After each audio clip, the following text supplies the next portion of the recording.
Hello नमस्ते।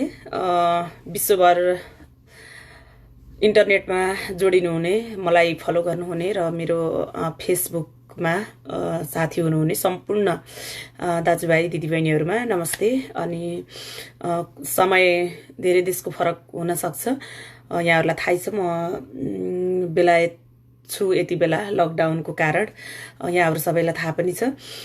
विशेष गरेर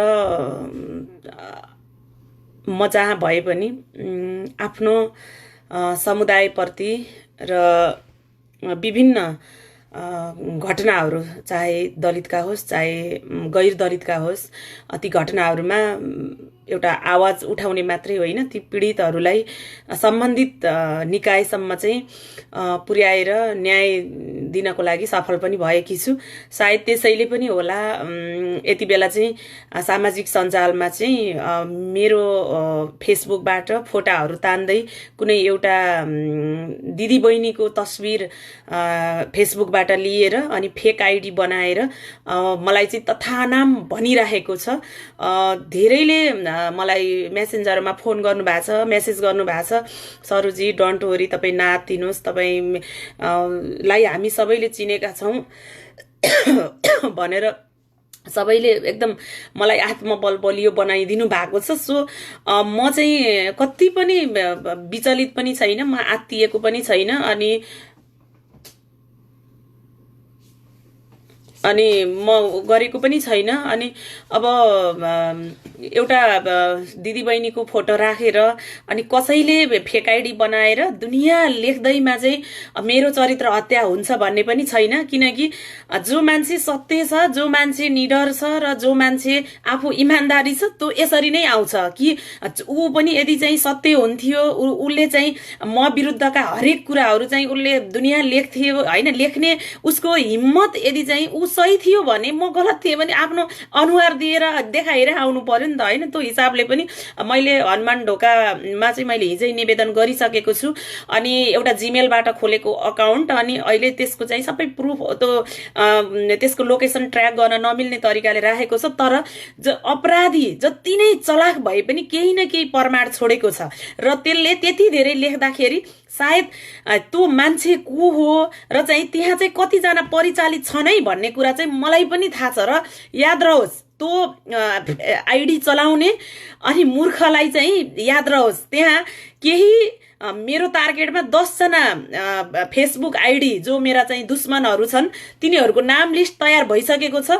त्यो आइडीलाई मात्रै होइन, मेरो विरुद्ध ती आइडीमा चाहिँ अनि मिलेर चलाउनेहरू केही महिला र केही पुरुषहरू मैले चिनेको छु। र छिट्टै भन्दा छिट्टै एकजना मात्रै होइन, त्यो म विरुद्ध चाहिँ मेरो चरित्र हत्या गर्ने केही महिला र केही पुरुषहरू छिट्टै चाहिँ सार्वजनिक हुनेछ। छानबिनको लागि केही आइडीहरूलाई मैले फेरि आज पनि मैले पठाउँदैछु, हेक्का रहोस्। जतिसुकै लेख्नु छ, जतिसुकै जे गर्नु छ, मलाई केही पनि फरक पर्दैन, किनकि म सत्य छु।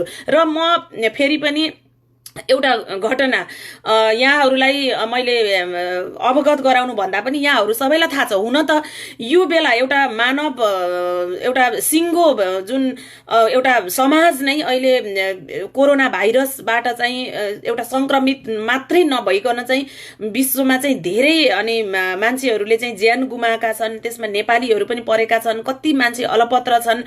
नेपालमा पनि लकडाउनले चाहिँ विभिन्न समस्याहरू छ। अनि अब यस्तो परिस्थितिमा पनि फेरि सरू सुनारले फेरि जातीय कुरा लिएर आई भनेर चाहिँ तपाईहरूले चाहिँ भन्नुहुन्छ होइन, ठिकै पनि हो। तर मेरो एउटा प्रश्न के हो भने, अनि लकडाउनको बेलामा पनि अनि फेरि जातीय विभेद किन गरिन्छ त? अनि लकडाउनको बेलामा त ए बाबा विभेद नगरे हुँदैन।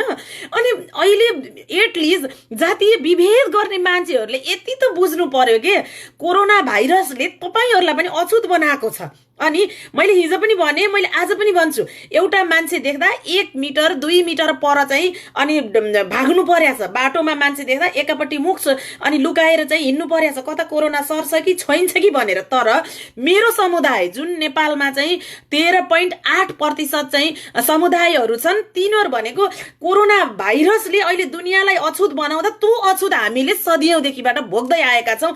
एटलिस्ट यो मानवीय यो घडीमा जुन यस्तो अवस्थामा चाहिँ अनि त्यो खालको विभेद चाहिँ नगरौँ न। अनि अलिकति चाहिँ बुझ्दिनुहोस् त। अनि मेरो एउटा आपत्ति के हो भने मैले हरेक घटनामा मैले के भन्छु भने हो के अरे फेक आइडीबाट पनि कानुन हातमा लिइस् होइन, अनि चाहिँ दुनियाँ भनेर भनेको छ। हो एउटा कुरा मैले चाहिँ ठोकुवा गरेर के भन्छु भने पीडितहरूको आवाज न प्रशासनले सुन्छ न चाहिँ त्यो पीडितहरूलाई कसैले साथ दिन्छ। जबसम्म चाहिँ आफू एउटा चाहिँ पीडितहरूलाई साथ दिएर अनि चाहिँ एउटा अलिकति चाहिँ अनि स्ट्रङ नहुँदासम्म पीडितले न्याय पाउँदैन। र घटना हेर्दा जहिले पनि एउटा पीडितले न्याय पाउँछ भने पीडक जहिले पनि विरोधी हुन्छ। र जातीय विभेदका घटनामा जहिले पनि हो मैले चाहिँ पीडितलाई मैले न्याय दिन सफल भएको छु, तर त्यसै सन्दर्भमा चाहिँ जुन एउटा पीडक भनिएका छन् उनीहरूले गरेको अपराध अनुसार कानुनी दायरामा ल्याउँदा उनीहरू मेरो दुश्मनी छन्, उनीहरूले दुश्मनी मोलेका छन्। हिजोको दिनमा प्रहरी प्रशासनमै तँलाई बलात्कार गर्छौं अनि चाहिँ तँलाई पर्खेस् अनि चाहिँ यहाँबाट बाहिर निस्कि त काठमाडौँमा हिँड्लिस् त कहाँ हिँड्लिस् भनेर गुण्डाहरूले र केही मान्छेहरूले मलाई खुलेलाम मलाई च्यालेन्ज दिएका थिए। तर म निडर थिएँ, म निष्पक्ष थिएँ, म इमानदारी थिएँ र म चाहिँ त्यस्ता पीडितहरूको साथमा थिएँ। त्यसो हुँदा म डराइन र अहिले पनि डराउँदिन। मलाई कसैले फेक आइडीमा मेरो फोटोहरू राखेर मलाई केही पनि फरक पर्दैन। र मैले जति बेला पनि भनेको छु त्यो फेक आइडी चलाउने त्यो एकजना मात्रै होइन, त्यहाँ केही महिला छन् र चाहिँ केही पुरुष छन् र 10 वटा आइडी तिमीहरूलाई मैले छानबिनको लागि आजै फेरि पठाउँदै याद गर कि मेरो चरित्र हत्या गर्ने दुस्साहस गर्ने केही महिला पुरुषहरू तिमीहरूको अनुहारलाई मैले छिट्टै ल्याउँछु। चाहे लाग्ला 1 महिना 2 महिना 2 दिन 4 दिन कति दिन लाग्छ, तर मलाई पनि थाहा छ कि मेरो दुश्मन कसले मलाई प्रहार गरेको छ त्यो एउटा व्यक्ति होइन, त्यो एउटा योजनाबद्ध तरिकाबाट फेक आइडी बनाएर कुनै चाहिँ आछाममा बस्ने एउटा चाहिँ निर्दोष एउटा नेपाली चेलीको चाहिँ फेसबुकबाट फोटा तानेर केटीको नाम बनाएर तिमीहरू केही महिला र पुरुषहरू मिलेर तिमीहरूले के पनि गर्न सक्दैनौ। यो मेरो खुल्ला च्यालेन्ज भयो तिमीहरूलाई। र जातीय विभेदको विरुद्ध मैले पहिल्यै पनि भनेको थिएँ, धरानमा एसएसपीले छुवाछुत चाहिँ सदियौंदेखिको परम्परा हो भनेर पहिल्यै अनि चाहिँ त्यहाँ सार्वजनिक रूपमा भन्दा पनि सबैभन्दा पहिला एसएसपीलाई फोन गर्ने व्यक्ति पनि मै थिएँ। चाहे चाहिँ माननीय सांसद कोमल ओलीले चाहिँ कान्तिपुर टेलिभिजनमा चाहिँ मरेपछि डुमै राजा होस् भनेर अनि चाहिँ उहाँले एउटा विभेद जन्ने चाहिँ एउटा सिङ्गो समुदायलाई आक्षेप लगाउँदा लाइभमा आएर मिडियाबाट ल्याएर सार्वजनिक उहाँले चाहिँ संसद भवनमा माफी मगाउने पनि सर सुनार नै थियो कि त्यहाँसम्म पुर्याउने मैले यो खुल्ला च्यालेन्ज र मैले चाहिँ यो भन्छु कि त्यो मुद्दा उठाउने पनि मै थिए। अनि पोखरामा लकडाउनको बेला अनि कोही एकजना चाहिँ दलित समुदायको एकजना कोही व्यक्ति अनि विदेशमा चाहिँ मर्नु भएको छ अनि अहिले चाहिँ अन्तर्राष्ट्रिय उडान बन्द हुँदाखेरि चाहिँ त्यो लास ल्याउन नपाएर वहीँ अन्त्येष्टि भएको छ। एकजना भाइ उहाँ चाहिँ के अरे क्रिया गर्नु भएको छ पोखरामा चाहिँ अर्को भाइ अनि क्रिया गर्न भनेर चाहिँ गर्दा अनि त्यहाँको नगरपालिकाले पनि दिएको पैसाले चाहिँ क्रियापत्री त्यो भवन भन्दा दलितहरूलाई चाहिँ त्यो भवन चाहिँ अनि प्रयोग गर्न दिएको छैन। अनि तल कहाँ खोलामा फालिएको अनि चाहिँ भत्केको अनि चाहिँ दलितहरूले प्रयोग गर्ने यही हो भनेर चाहिँ त्यो भवन चाहिँ अनि नयाँ भवन प्रयोग गर्न नदिँदाखेरि त्यहाँ मोहन सुनारलाई उल्टा चाहिँ त्यहाँका चाहिँ केही ठुला भन्ने समुदायले चाहिँ अनि जातीय विभेद गर्ने धम्की दिने अनि चाहिँ जातीय विभेदको चाहिँ मुद्दा दर्ता गर्दाखेरि उनीहरूलाई चाहिँ प्रहरीले एरेस्ट गर्दाखेरि चाहिँ अनि अहिले घर घेराउ गर्ने अनि त्यो दलित परिवार चाहिँ चापी लगाएर चाहिँ घरमा बस्नु पर्ने सिङ्गो चाहिँ ठुलो समुदायले चाहिँ धम्की दिने अनि त्यहाँ चाहिँ प्रशासनमा चाहिँ अनि एउटा चाहिँ जातीय विभेद गर्ने मान्छेलाई कानुनी कारबाही अनुसार उनीहरूले प्रक्रिया अगाडि बढ्दा धर्ना दिने अनि त्यही माथि अनि चाहिँ प्रदेशका चाहिँ यस्ता जसलाई चाहिँ दलित समुदायले पनि भोट दियो अनि जसलाई चाहिँ अनि त्यो ठाउँमा पुर्यायो अनि उहाँ जस्तो व्यक्ति तपाईहरूले हिजो पनि हेर्नुभयो होला नि होइन, कृष्ण बहादुर थापा होइन निर्वाचित सदस्य प्रदेश सभा गण्डकी प्रदेशका चाहिँ अनि सदस्यले चाहिँ निर्वाचित सदस्यले चाहिँ अनि उहाँले प्रेस एउटा चाहिँ के अरे विज्ञप्ति निकालेर चाहिँ उहाँले चाहिँ यस्तो अभिव्यक्ति चाहिँ दिनु भएको छ त्यो घोर आपत्ति छ सरू सुनारको मात्रै होइन सिङ्गो दलित समुदायको। चाहे उहाँ प्रदेश सभा सदस्य चाहे उहाँ माननीय चाहे चाहिँ उहाँ जुनसुकै निकायमा हुनुहुन्छ उहाँलाई पनि जातीय विभेद विरुद्ध चाहिँ उहाँलाई कारबाही हुनुपर्छ। यो हाम्रो माग हो किनकि हिजोको दिनमा चाहिँ अनि जनताले भोट दिएको अनि त्यहाँ चाहिँ त्यति बेला जति बेला दलितका भोट चल्छ दलितका घर घरमा चाहिँ उहाँहरू चाहिँ भोट माग्न जानुहुन्छ, उहाँहरूले झुटा आश्वासन दिनुहुन्छ दलित बस्ती बनाउँछौँ, विभेद गर्दैनौँ, सबै कुरा समान छ, यो गर्छु भनेर उहाँहरूले चाहिँ जसरी भोट माग्नुहुन्छ उहाँहरू चाहिँ ठाउँमा पुग्नुहुन्छ अनि उहाँहरूले नै जातीय विभेदलाई घुमाउरो रूपमा गर्नुपर्छ, पाउनुपर्छ भनेर चाहिँ उहाँहरूले चाहिँ यस्ता अभिव्यक्ति दिने त्यस्ता माननीय जीवहरूलाई पनि जातीय छुवाछुत 2068 को अहिले चाहिँ संशोधन भएर 75 बनेको छ, त्यो अनुसार चाहिँ कारबाही गरियोस्। यो चाहिँ मेरो मात्रै नभइकन सिङ्गो समुदायको, तपाईहरूले सुन्न सक्नुहुन्छ यो अभिव्यक्ति। मैले फेसबुकमा पनि लेखेको छु, उहाँले प्रेस विज्ञप्ति यसरी चाहिँ लेख्नु भएको छ कि सुन्नुस्, मैले फेरि एकचोटि पढ्छु। कृष्ण बहादुर थापा, निर्वाचित सदस्य, प्रदेश सभा, गण्डकी प्रदेश, कास्की 2। प्रेस विज्ञप्ति आज दिउँसो जिल्ला प्रहरी कार्यालय कास्कीमा पोखरा महानगरपालिका वडा नम्बर 16 का जनताले शान्तिपूर्वक प्रहरी प्रशासनसँग गरेको कुराकानीलाई केही उशृङ्खल तत्त्वहरूले जातीय विभेदको नाम दिएर जातीय अतिवादलाई प्रोत्साहन गर्ने अनि सद्भावलाई धमिल्याउने काम भएको हुँदा सम्पूर्णमा सावधानीपूर्वक अगाडि बढ्न अनुरोध गर्दछु। साथै प्रहरी प्रशासनले गरेको ज्यादती तुरुन्तै रोक्न नेपालको संविधान अनुसार सबै समुदायलाई सामाजिक न्याय प्रदान गर्न सम्बन्धित निकाय तथा सरकारसँग माग गर्दछु। षड्यन्त्रपूर्वक प्रहरीले हिरासतमा लिएका नेकपा वडा नम्बर 16 सचिवालय सदस्य रामबहादुर जीसी र जनक थापालाई बिना शर्त रिहाईको माग गर्दछु। कृष्ण बहादुर थापा, प्रदेश सभा सदस्य, गण्डकी प्रदेश, पोखरा भनेर चाहिँ उहाँले चाहिँ यो प्रेस विज्ञप्ति चाहिँ उहाँले अनि चाहिँ सार्वजनिक गर्नु भएको छ के। यहाँबाट के स्पष्ट हुन्छ भने जो एउटा चाहिँ अनि उहाँ चाहिँ संविधानको कुरा गर्दै हुनुहुन्छ। नेपालको संविधानको कुरा गर्दा नेपालको संविधानले सार्वजनिक रूपमा मात्रै होइन निजी क्षेत्रमा पनि कसैलाई पनि जातीय विभेद गर्न पाइदैन भनेर लेखेको उहाँले देख्नु भएको छैन। अनि चाहिँ जातीय विभेद गर्नेलाई चाहिँ एउटा कानुनी रूपमा चाहिँ प्रहरीले एरेस्ट गर्दाखेरि षड्यन्त्रपूर्वक चाहिँ उगारियो, उनीहरूलाई चाहिँ बिना शर्त रिहाईको माग गर्ने उहाँले। अनि चाहिँ सिङ्गो एउटा दलित समुदायलाई चाहिँ अनि उहाँले चाहिँ एउटा विभेद मात्रै होइन उहाँले चाहिँ एउटा ठुलो अपराध गर्नु भएको छ। उहाँलाई पनि सम्बन्धित निकायले चाहिँ उहाँको, म यति बेला उमा छु, बेलायतमा छु, मैले यहाँबाट चाहिँ एफआईआर साइबर क्राइमको मुद्दा त विदेशबाट दर्ता गर्न मिल्छ, तर चाहिँ यी मुद्दाहरू चाहिँ अलिकति गाह्रो हुन्छ किनकि प्रोसेस लामो हुन्छ।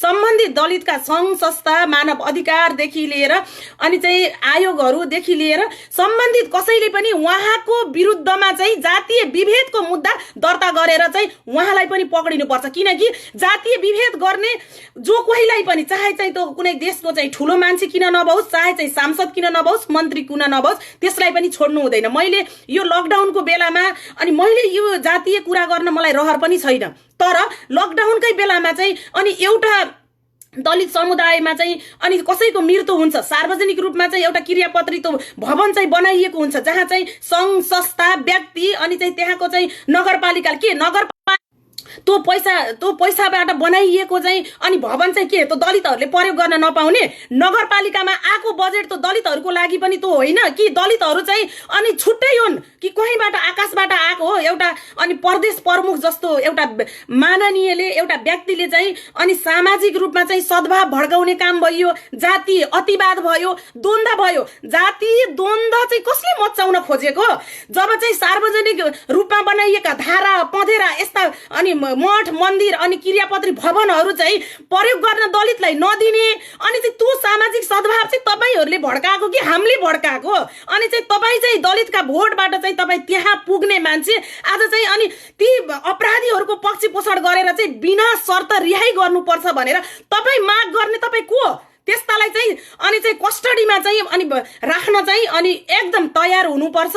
यो आवाज मेरो मात्रै होइन, सिङ्गो समुदायको हो र चाहिँ यस्ता सामाजिक अनि साम्प्रदायिक अनि चाहिँ दङ्गा मचाउने भनेको चाहिँ यस्ता मन्त्रीहरू हुन्, यस्ता सांसदहरू हुन्। यस्तालाई पनि एउटा कारबाही गर्नुपर्छ। जुन यो विज्ञप्ति उहाँले निकाल्नु भएको छ, पोखरावासी, गण्डकी प्रदेशवासी सम्पूर्ण दाजुभाइ दिदीबहिनीहरू, सिङ्गो न्यायप्रेमी सम्पूर्ण दाजुभाइहरू चाहिँ लागेर उहाँलाई जातीय विभेद विरुद्धको मुद्दा उहाँलाई चाहिँ दर्ता गर्नुपर्छ र उहाँलाई छोड्नु हुँदैन। यो चाहे यो म बोल्दै गर्दाखेरि जेसुकै भन्नुस्, त्यो केही पनि मतलब छैन मलाई, किनकि सत्यको लागि, अन्यायको लागि म कहिल्यै पनि चाहे, किनकि मैले धेरै पटक भनेको छु मलाई मेरो ज्यानको माया पनि छैन, किनकि मैले आफ्नो एउटा परिवार, आफ्नो चाहिँ एउटा पारिवारिक जीवन, मेरो व्यक्तिगत इच्छा, चाहना, सुख सम्पूर्ण कुरालाई चाहिँ मैले एकापट्टि फालेर म यो समाजको लागि चाहिँ मैले धेरै अगाडि बढेको छु। त्यसको लागि चाहिँ मलाई चाहे चाहिँ कसैले राम्रो भनुस्, कसैले नराम्रो भनुस्, कसैले जेसुकै भनुस्, त्यसमा मलाई केही पनि, किनकि चाहे म एउटा चाहिँ घरभित्र मात्रै म सीमित हुन्थेँ भने, म त नारी हुन्थेँ भने सायद मलाई यति धेरै सामाजिक सञ्जालमा चाहिँ प्रहार गर्ने, यति धेरै मान्छेहरू जल्ने, यति धेरै मान्छेहरूले खुट्टा तान्ने र चाहिँ मलाई हजारौं लाखौं मान्छेहरूले मलाई सपोर्ट गर्ने, साथ दिने र मलाई सम्मान गर्ने मान्छेहरू सायद हुनुहुन्थेन होला। त्यसैले मलाई जब मैले हिजो यो देखेँ, हो धेरैले चाहिँ अहिले एउटा फेक आइडीबाट चाहिँ मलाई जे प्रहार भएको छ, कतिले चाहिँ मलाई के भन्नु भएको छ, कतिले के गर्नु भएको छ, हो तपाईहरूको जे सोच्ने क्षमता छ, तपाईहरूले जे बुझ्नुहुन्छ त्यो तपाईहरूको राइट्स हो। तर सरु सुनार भनेको अनि चाहिँ लामो समयदेखि र एउटा समुदायको अनि एउटा चाहिँ दुखी गरिब अनि चाहिँ चाहे त्यो दलित होस् चाहे नन दलित होस्, थुप्रै चाहिँ एउटा 6 वर्षको बच्चीलाई चाहिँ काठमाडौँमा चाहिँ क्षेत्री समुदायको बच्चीलाई बलात्कार हुँदाखेरि त्यो घटना उठाएर चाहिँ अनि चाहिँ न्याय दिनको लागि चाहिँ मरेर लाग्ने पनि सरु सुनार नै हो। धेरै घटनाहरूमा अनि चाहिँ मैले चाहिँ आफ्नो चाहिँ एउटा ज्यानको बाजी लगाएर, हो अपराधीसँग यो देशको संस्कार, यो देशको संरचना, कुसंस्कार, अन्धविश्वास र सिङ्गो राज्य सत्तासँग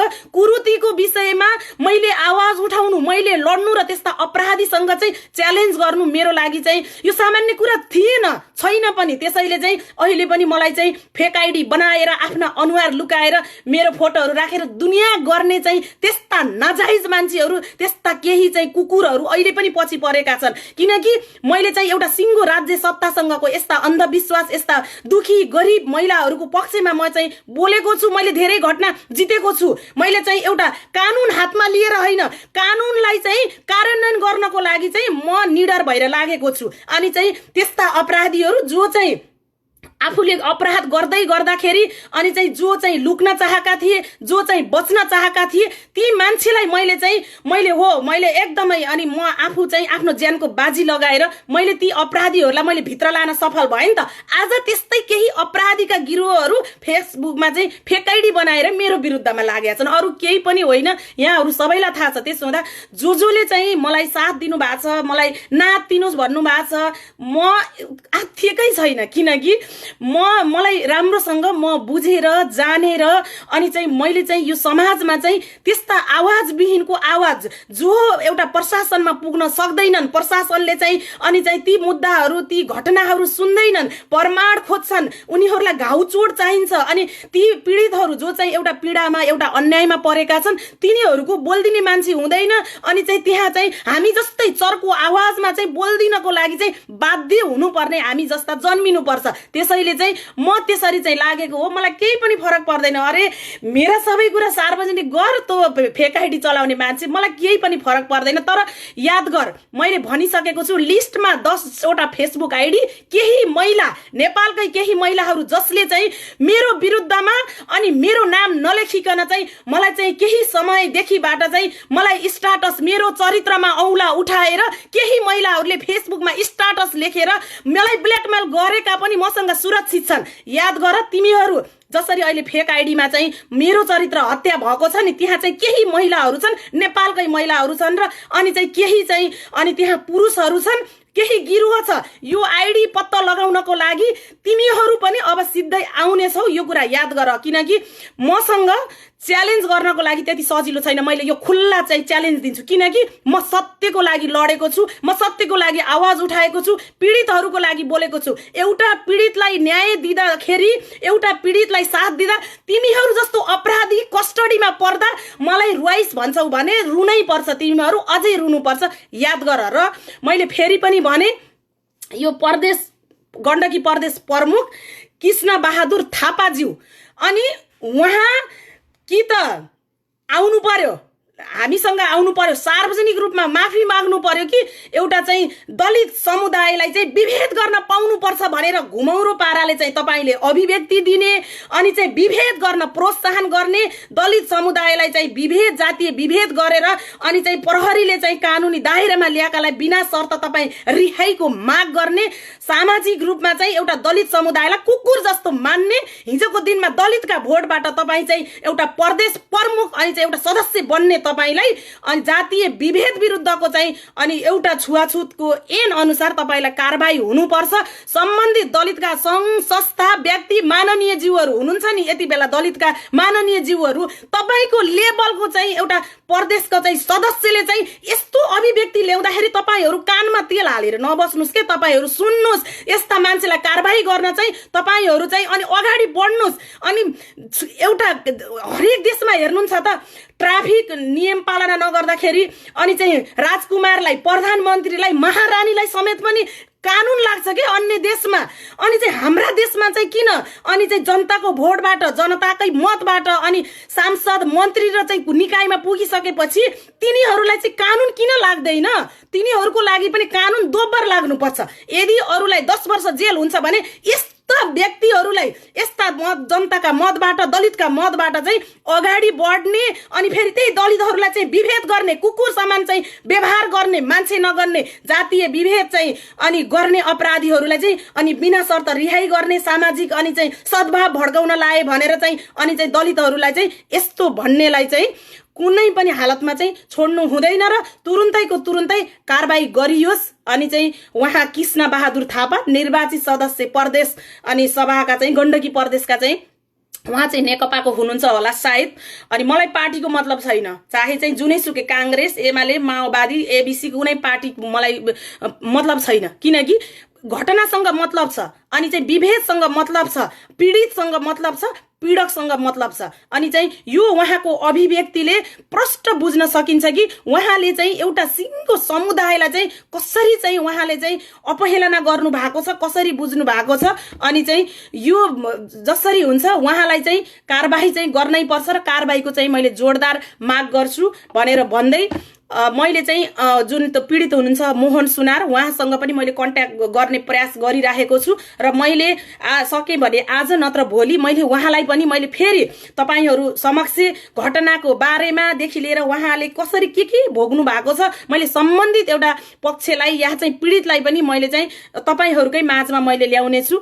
म बोल्दिन भनेर भनेको थिएँ। अनि यो समाज मैले चाहिँ धेरै लामो समयदेखिबाट चाहिँ मैले घटनाहरू हेर्दै गर्दाखेरि हो मैले धेरै दुश्मन अनि त्यो एउटा पीडितलाई न्याय दिँदा त्यो पीडक जहिले पनि दुश्मन हुन्छ कि यो त तपाईहरूलाई थाहै छ नि त। अनि जुन एउटा चाहिँ आवाज विहीन जो चाहिँ बोल्न नसक्ने एउटा पीडितलाई अनि मैले साथ दिएर चाहिँ न्याय पाउँदा त्यो पीडितसँग चाहिँ त्यो दुश्मनको चाहिँ उसलाई हुँदैन कि सरु सुनारले गर्दा चाहिँ म कस्टडीमा परेँ, मेरो बेइज्जत भयो, मैले माफी माग्नु पर्यो, हल्ल तँलाई भन्ने मात्रै हुन्छ हैन। त्यस्ता दुश्मनहरू धेरै छन् मेरा। ती दुश्मनहरूले चाहिँ अर्काको फोटो राखेर मेरो बारेमा भनेर केही पर्दैन। अझै एउटा साहस बढेको छ, अझै एउटा हिम्मत बढेको छ, अझै चाहिँ त फेकाइडीले गर्दाखेरि मलाई अझै धेरै हिम्मत बढेको छ। किनकि अब चाहिँ म विरुद्ध लाग्ने केही महिला र केही गिरोहहरू अब चाहिँ तिमीहरूलाई चाहिँ अब मैले चाहिँ दुनियाँको अगाडि ल्याउने चाहिँ बल्ल मलाई पनि मौका मिलेको छ भन्दै फेरि पनि सम्पूर्ण दाजुभाइ दिदीबहिनीहरू जसले मलाई चाहिँ एउटा यो बेलामा साथ सपोर्ट दिनु भएको छ, थ्याङ्क यू सो मच। म एकदमै खुसी छु, म एकदम ओके छु, केही टेन्सन नमान्नु होला। धन्यवाद।